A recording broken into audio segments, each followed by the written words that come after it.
మన అమ్మలు అమ్మమ్మల కాలంలో మేడం ఈ పీరియడ్ ఇష్యూస్ చాలా తక్కువగా ఉండేవి. ఇప్పుడు చూస్తే ఎవరిలో చూసినా పీసీఓడి సమస్యలు అంటున్నారు. మీ దగ్గరికి గైనకాలజిస్టులు కూడా బాగా బిజీ అయిపోయారు. ఎందుకు మేడం ఈ ఇష్యూస్ ఇంతగా పెరిగిపోతున్నాయి? అమ్మలు అమ్మమ్మ టైంలో అమ్మలకి ఎంత ఏ పని అంటే వాళ్ళ job profile is very clear. వాళ్ళ job profile was taking care of house, children. అంటే వాళ్ళు చాలా పని చేసేవాళ్ళు. It's not that they are not doing anything, cooking, but it was there. ఇప్పుడు ఏమైపోయింది, everybody wants to be super mom, super wife, super జాబ్లో super అవ్వాలి, అన్నిట్లో సూపర్ అయిపోవాలి అని మల్టీ టాస్కింగ్ ఎక్కువైపోయింది. మల్టీ టాస్కింగ్ అందరూ చేయలేరు, ఎందుకంటే యూ షుడ్ నో ప్యారలల్గా అన్ని రన్ చేయడం అంటే it's not a joke. So ఇంట్లో పని, బయట పని, అన్ని పనులు చేయడం వల్ల స్ట్రెస్ లెవెల్స్ పెరిగిపోతున్నాయి. ప్రతి చోట స్ట్రెస్, వర్క్లో అది చేయి, ఇక్కడ ఉన్నప్పుడు అక్కడ స్ట్రెస్, అక్కడ ఉన్నప్పుడు ఈ స్ట్రెస్. మళ్ళీ స్ట్రెస్కి వచ్చాం మళ్ళీ మనం. సో ఆ stress will cause stimulation of adrenals which will stimulate the ovaries and the brain and that causes PCOS అనమాట. ఎండోక్రైన్ డిస్ట్రప్టింగ్ కెమికల్స్ వల్ల మళ్ళీ పీసీఓఎస్ పెరుగుతుంది. దీంట్లో ఏం జరుగుతుందంటే ఇందాక చెప్పా పిట్యూటరీ గ్రంథి అని ఉంటుంది. దాంట్ నుంచి మనకి FSH, LH అనే హార్మోన్స్ వస్తాయి. ఈ హార్మోన్స్ వచ్చి ఓవరీ మీద, అండాశయం మీద యాక్ట్ చేసి అక్కడ ఈస్ట్రోజన్, ప్రొజెస్ట్రాన్ అనే హార్మోన్స్ రిలీజ్ అవుతాయి. అర్థమవుతుంది కదా. సో ఈ పీసీఓఎస్లో ఏమవుతుందంటే బ్రెయిన్లో ఉన్న FSH, LH అవకతవకర అయిపోతాయి. LH second day of the period when we do LH will be double that of FSH. So దాంతో ఇదంతా కన్ఫ్యూజ్ అయిపోతుంది బాడీ అంతా. అయిపోయి నేను ఎగ్ రిలీజ్ అవుతా అంటే ఇలా చాలా 10-15 వచ్చేసి రెండు ఒకదానికి ఒకటి కాంపిటీషన్లో ఉంటాయి. ఇప్పుడు ఒక చిన్న విలేజ్కి వెళ్తే మనం చెట్లను మొక్కలు నాటుతూ ఉంటారు. మొక్కలు నాటినప్పుడు స్టార్టింగ్లో ఫార్మర్ ఏం చేస్తారు, ఇలా పక్కన నాటేసి కొన్ని రోజుల తర్వాత దాన్ని తీసి దూరంగా పెడతారు. లేకపోతే ఒకదానితో ఒక కాంపిటీషన్తో పెరగవు. ఏ మొక్క కూడా ఈ సైజు కన్నా పెరగదు. సో వాటికి గాలి కావాలి, ఊపిరి కావాలి, తీసుకుని వెళ్ళి వేరేగా పెడతారు. ఓకే. సో ఇక్కడ పక్కనే అండాశయాల్లో చిన్న ఫాలికల్స్ ఉంటే ఒక్కడికి కూడా మంచి ఎగ్ రిలీజ్ అవ్వదు. సో ఎగ్ రిలీజ్ అవ్వకపోతే పీరియడ్స్ రెగ్యులర్గా రావు.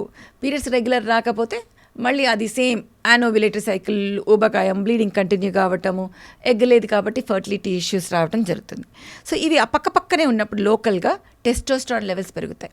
అంటే మేల్ హార్మోన్ పెరగటం వల్ల అబ్నార్మల్ హెయిర్ రావటం, యాక్నే, పింపుల్స్ రావటం, బాల్డింగ్, జుట్టు మేల్ బాల్డింగ్ అంటాం ప్యాటర్న్, అలా వెళ్ళటం జరుగుతూ ఉంటుంది.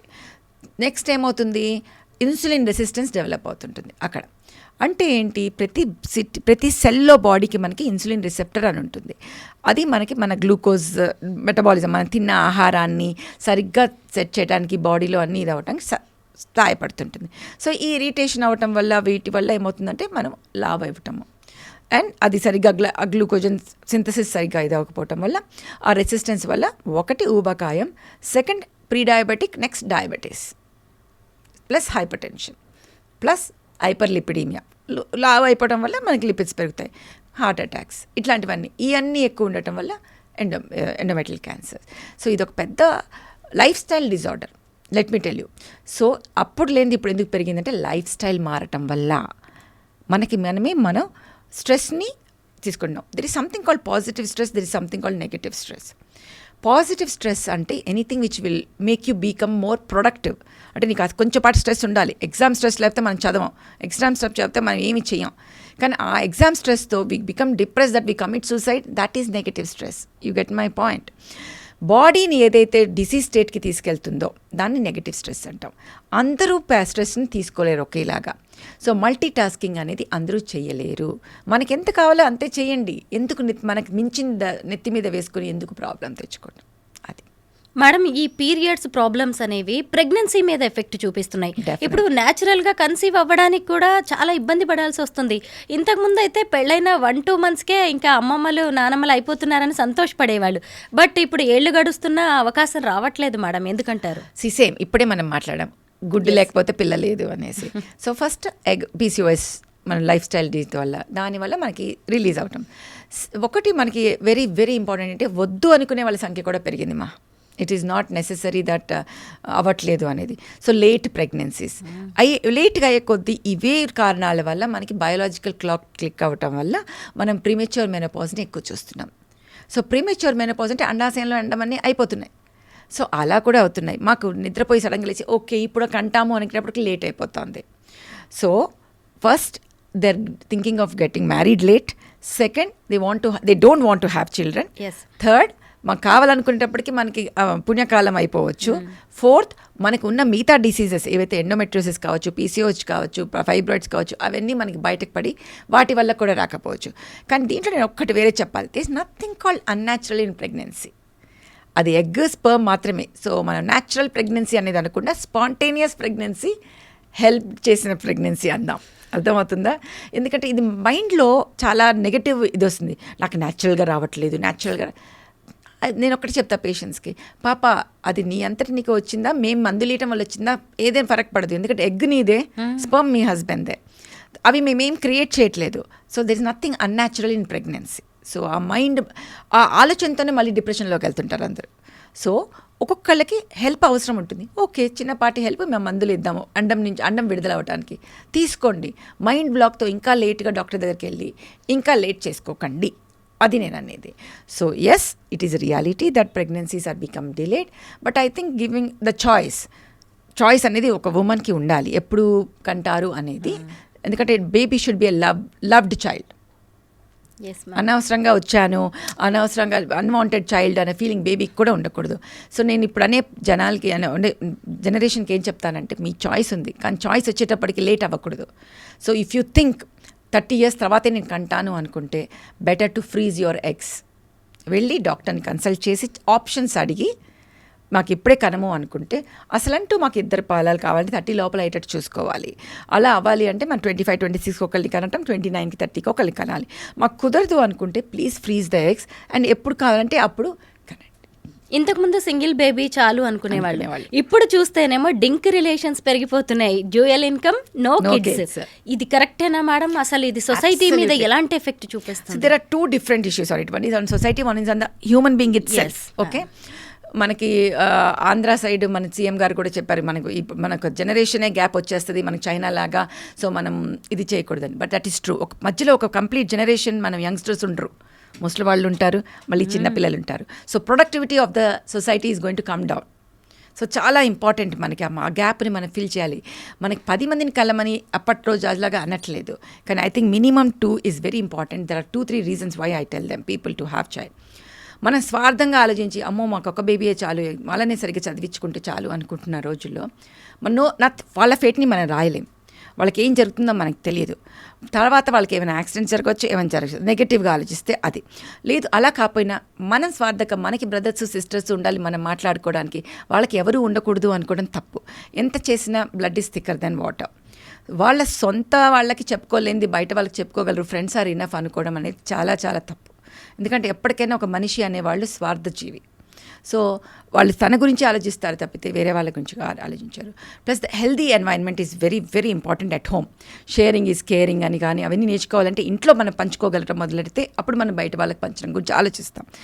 ఇంకొకటి ఏం జరుగుతుంది, ఈ మధ్య పిల్లల్లో ఒక్కళ్ళే ఉండే దాంట్లో మనం చాలా టాంట్రమ్స్, సైకలాజికల్ ఇష్యూస్, ఆటిజం, ఇలాంటివన్నీ చాలా, ADHD చాలా చూస్తున్నాం. అదే 2-3 పిల్లలు ఉన్న వాళ్ళలో చాలా తక్కువ చూస్తాం. ఒకళ్ళు మనం చూస్తున్నప్పుడు ఒక చైల్డ్ని చూసి ఇంకో చైల్డ్ నేర్చుకోవడం కానీ, సో వాళ్ళ మానసిక వికాసానికి కానీ, ఒక చైల్డ్ సైకాలజీ కోసం కానీ పక్కనున్న పిల్లలతో కలిసి ఆడుకోవడం చాలా ఇంపార్టెంట్. అది ఇంట్లో ఉన్నప్పుడు 24/7 మన పిల్లలు ఉంటుంది, ఎంతైనా పక్కన పిల్లలే.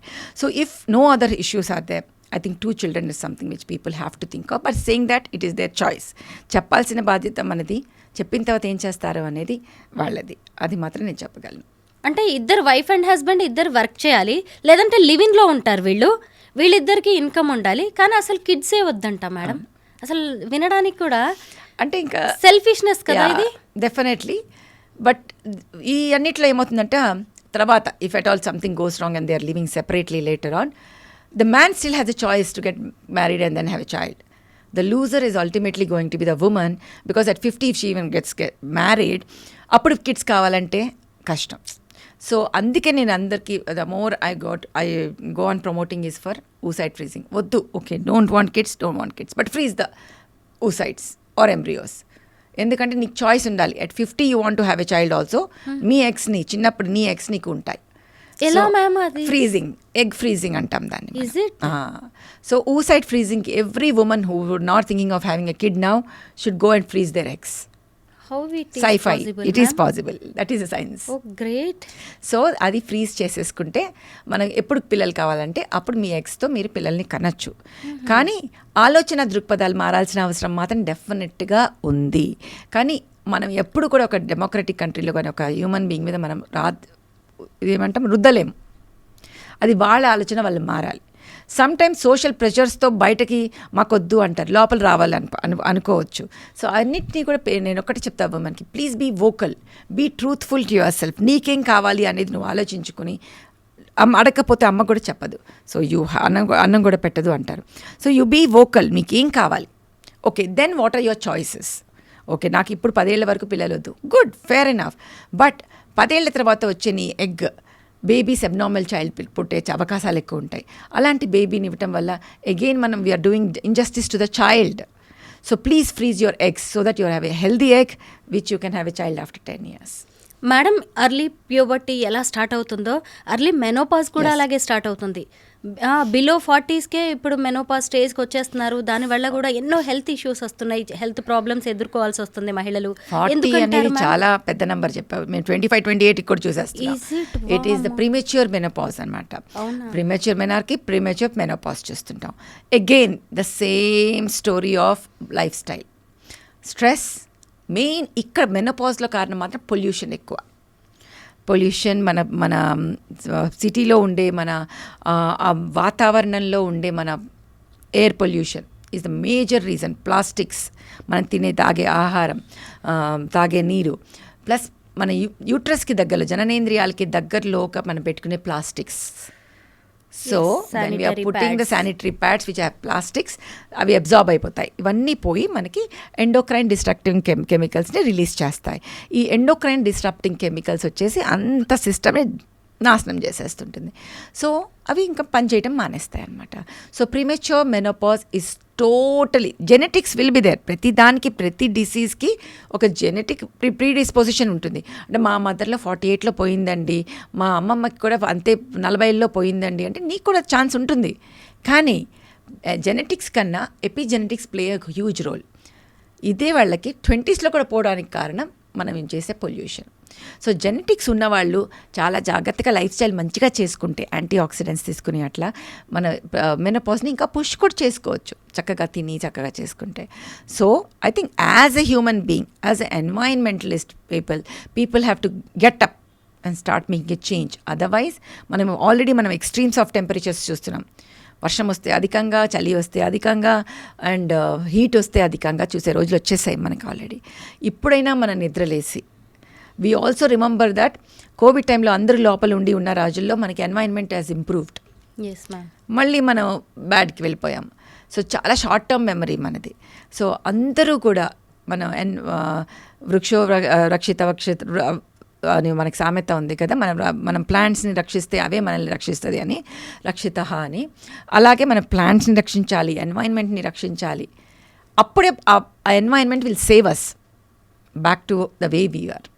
సో పాత రోజుల్లో మంచిని, ఇప్పట్లో ఉన్న టెక్నాలజీని తీసుకుని ముందుకు వెళ్ళాలి తప్పితే మనమే ఇదిగా చేసి ఉల్టా తన్ని నాశనం చేసుకోకూడదు. అర్లీ ప్యూబర్టీని ఆపే ట్రీట్మెంట్స్ ఉన్నట్టే అర్లీ మెనోపాజ్ని ఆపే ట్రీట్మెంట్స్ ఉన్నాయా మ్యామ్? ఆపే ట్రీట్మెంట్స్ వెరీ రేర్గా కొంచెం ఉన్నాయి, which we do it. That is called ovarian ఏమంటాం, రిజువినేషన్ అంటాను నేను. నిన్ననే ఒక వర్డ్ కూడా, ఇంకోటి కూడా విన్నాను, సంథింగ్ కాల్డ్ ఇంకొక word. So ovarian rejuvenation is the right word. అంటే ఆల్రెడీ ఉన్నదాన్ని మనం ఇంకా రిజువినేట్ చేయటం అనమాట. దాన్ని stem cell therapy and regenerative therapy అంటాం. సో అలా అయిపోతుంది, తొందరగా అయిపోతుంది అనుకునే వాళ్ళకి autologous bone marrow stem cells తీసి ప్లస్ పిఆర్పి అంటే బ్లడ్లోంచి కొన్ని కణాలను తీసి దాన్ని మనం అండాశయాల్లోకి పెడతాం. దాంతో ఓవరీ చుట్టూ ఉన్న ఎన్వైరన్మెంట్ని హెల్దీగా చేసి ఓవరీ ఫంక్షన్ని ఇంప్రూవ్ చేసి మన మెనోపాజ్ని పుష్ చేస్తుంది అనమాట. దాంట్లో నుంచి మన అండాశయాలు వచ్చి ప్రెగ్నెన్సీ కూడా వచ్చే అవకాశాలు చాలా ఉంటాయి. So this is the only treatment which is available for premature మెనోపాజ్ని ఇది చేయటం. కానీ మెనోపాజ్ వచ్చేసిన తర్వాత సిమ్టమ్స్ని మాకొద్దు ఈ ట్రీట్మెంట్, మాకు సిమ్టమ్స్ తగ్గాలి అనుకుంటే హార్మోన్ రీప్లేస్మెంట్ థెరపీ మనకు, ప్లస్ దానికన్నా ముందు నాన్ హార్మోనల్ ట్రీట్మెంట్స్ అంటే వాళ్ళకుండే లక్షణాలని బట్టి, వాళ్ళకున్న సిమ్టమ్స్ని బట్టి చేస్తాం. అదే పెల్విక్ ఫ్లోర్ ఉందనుకోండి, అంటే యూరినరీ ఇష్యూస్ వస్తున్నాయి, రికరెంట్గా యూరినరీ ట్రాక్ట్ ఇన్ఫెక్షన్స్ వస్తున్నాయి, అక్కడున్న తేమ తగ్గిపోయి డ్రైనెస్ వచ్చేసింది, అక్కడ ఉన్న టిష్యూస్ థిన్గా అయిపోయినాయి, ఇలాంటివన్నీ జరిగినప్పుడు ఇప్పుడు నాన్ సర్జికల్ ట్రీట్మెంట్స్ ఉన్నాయి. లేజర్స్ అని, ఆర్ఎఫ్ అని, మా క్లినిక్లో మేము అవన్నీ చేస్తాము. ఎంసెల్ఆర్ చైర్ అని, పెల్విక్ ఫ్లోర్ని మనకి ఎక్సర్సైజ్ ఎట్లా చేస్తామో అక్కడ పెల్విక్ ఫ్లోర్ స్ట్రెంథనింగ్, అంటే అక్కడ ఉన్న టిష్యూస్ జారిపోయి నార్మల్ డెలివరీ తర్వాత లూజ్గా అయిన వెజైనా అంత టైట్ చేయడానికి, ఇవన్నీ కూడా మనకి మెనోపాజ్ తర్వాత ఎక్కువ అయిపోతాయి. సో పెల్విక్ ఫ్లోర్ థెరపీస్ చేస్తాము. దాని తర్వాత మనకి వేడి గాల్పులు అలా వస్తుంటే కొన్ని నాన్ హార్మోనల్ ట్రీట్మెంట్స్ ఉంటాయి, ప్లస్ హార్మోనల్. సో పేషెంట్కి అవసరాన్ని బట్టి, తనకున్న సిమ్టమ్స్ని బట్టి మనం hormonal and non hormonal treatment చెప్పడం జరుగుతుంది. మేడం, ఇప్పటి వరకు మనం ఫీమేల్ గైనిక్ ప్రాబ్లమ్స్ గురించి మాట్లాడుకుందాం. ఇప్పుడు ట్రాన్స్జెండర్స్ గురించి చెప్పుకోవాలి మేడం. వీళ్ళు ఎన్నో డబ్బులు ఖర్చు పెట్టేసి వాళ్ళు ఆడపిల్లల్లాగా ఉండాలనుకొని సర్జరీస్ చేసుకుంటున్నారు. ఇప్పుడు అంకితా రాజ్ అనే ఆమె బాగా ట్రెండింగ్లోకి వచ్చింది. 1 year బ్యాక్ ఆ ట్రాన్స్జెండర్ ఒక నార్మల్ అతను పెళ్లి చేసుకుందనమాట. బాగుంది, వీళ్ళందరూ రోల్ మోడల్స్లా ఉన్నారు అనుకున్నారు. తీరా చూస్తే ఇప్పుడు వీళ్ళు సెపరేట్ అయిపోయారు. మళ్ళీ ఇక్కడ చూస్తే సెక్సువల్ ఇష్యూస్ కనిపిస్తున్నాయి మేడం. ఎలా ఉంటుంది వీళ్ళ లైఫ్ మ్యామ్? వాళ్ళు కూడా హ్యూమన్ బీయింగ్సే. సో నార్మల్ కపుల్స్ సెపరేట్ అంటే వాళ్ళు కూడా సెపరేట్ అవుతారు, అది వాళ్ళ దీన్ని బట్టి. ప్లస్ డెఫినెట్లీ సెక్షువల్ ఇష్యూస్ ఉంటాయి, ఎందుకంటే ఎంత మనం మారినా వాళ్ళ హార్మోన్ ట్రీట్మెంట్ సరిగ్గా తీసుకుంటూనే ఉండాల్సిన అవసరం ఉంటుంది. ఇందాకే అన్నాను, జననేంద్రియాలలో వాళ్ళకి కనుక తేమ తగ్గిపోతే, లూబ్రికేషన్ సరిగ్గా లేకపోతే సెక్షువల్ ఇష్యూస్ ఉండొచ్చు. మనం మారినా ఒక ఫీమేల్ని మేల్ చేయటం చాలా కష్టము, మేల్ని ఫీమేల్ చేయడం is little bit easier. Okay, ఎందుకంటే అవి తీసేసి వెజైనా క్రియేట్ చేయడం, ఎంత చేసినా అవి క్రియేట్ చేస్తాం మనం. Okay, they will not have the muscle of vagina. So మనకి ఒక పాత్వే ఉంటుంది where they can have inter course. దాని టైట్నెస్ ఎలా ఉంటుంది అవన్నీ మనం చెప్పలేము. సో దాన్ని బట్టి అగైన్ ఇందాక చెప్పారు, నాన్ సర్జికల్ ట్రీట్మెంట్స్ ఇవ్వటం జరుగుతుంటుంది. మనం మరీ టైట్గా ఎక్కువగా ఉంటే మనం బొటాక్స్ ట్రీట్మెంట్ ఇవ్వటం జరుగుతుంది వెజైనాలో. సో ఇలా ట్రీట్మెంట్స్ ఉంటాయి. So they have to come, solutions ఉంటాయి. కాబట్టి they will have issues because they are not created by God. It has to be created by human being. వాళ్ళకి అవయవాల్ని క్రియేట్ చేయాల్సి వస్తుంది, బికాస్ వాళ్ళ మానసికంగా వాళ్ళు they want to be a female. So వాళ్ళు ఫీమేల్గా మనం తయారు చేసినప్పుడు వాటి సెన్సేషన్స్ని వాటి కోసం ఎంతవరకు నియర్ నార్మల్గా చేయొచ్చు అనేది మనం చాయిసెస్ వాళ్ళకి ఇచ్చి దాన్ని మనం ముందుకెళ్లాల్సిన అవసరం ఉంటుంది. So they need to be again vocal, talk to the gynaecologist and understand their options and take the treatments. అంటే ఓవరీస్ ఉండవు కదా మేడం ట్రాన్స్జెండర్స్ కి, పిల్లలు పుట్టే ఛాన్సే లేదు. అంటే పిల్లల్ని అడాప్ట్ చేసుకుందాము అని చెప్పి ఫ్యూచర్ ప్లాన్స్ వేసుకున్న వాళ్ళు కూడా వీళ్ళు సెపరేట్ అవ్వాల్సి వచ్చింది ఈ ఇష్యూ మీదే. అంటే ఇది ప్రకృతి సహజం, సృష్టి అని మనం మాట్లాడుకుంటూ ఉంటాం, బట్ ఇది లేకుండా నడవడం కష్టమా మేడం? ఇద్దరు కలిసి నేను ఒకటి చెప్తున్నాను, పిల్లలు కావాలి అడాప్షన్ అని అనుకున్నాక ఇచ్చేసారంటే it is because of incompatibility rather than anything. పిల్లల గురించే మళ్ళీ విడిపోవటం అనేది జరిగేది, ఎందుకంటే ఆల్రెడీ వాళ్ళు ముందే డిసైడ్ చేసుకున్నారు అడాప్ట్ చేసుకోవాలి అని.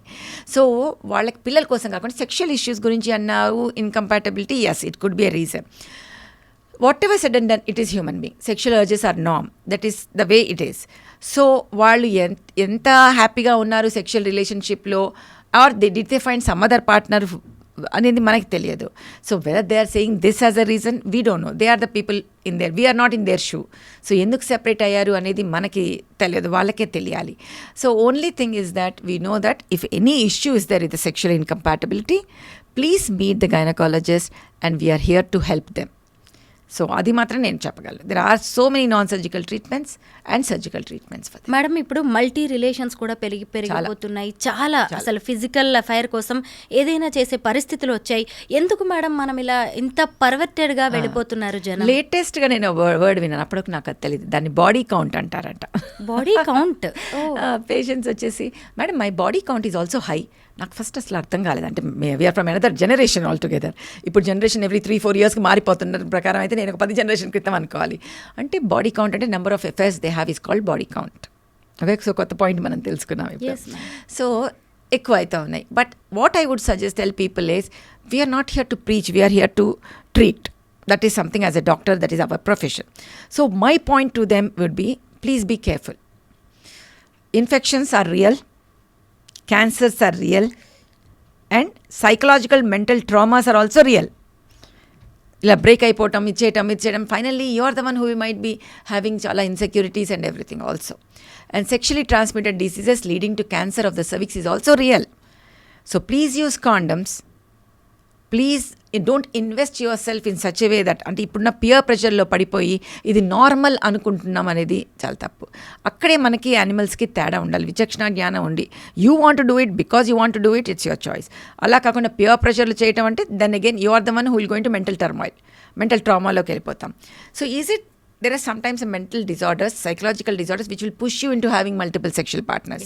సో అలాంటివి ఏమన్నా ఉంటే వెళ్ళి చూపించుకుని ట్రీట్మెంట్ తీసుకోవాలి. అలా లేదు అనుకుంటే then the choice comes. So చాయిస్కి నేను ఒకటి చెప్పేది ఏంటంటే please use condoms and barrier protection is the only way to prevent infections. So save yourself, prevent infections, prevent pregnancies. Okay, preach చేసేవాళ్ళు చాలామంది ఉంటారు. I don't know, I'm a doctor, I'm here to treat. So my this thing is having a safe sex so that you don't become pregnant and you don't get infections leading to cancers. Thank you ma'am, చాలా issues చెప్పారు గైనిక్కి సంబంధించి. Thank you so much. Thank you, pleasure talking to you.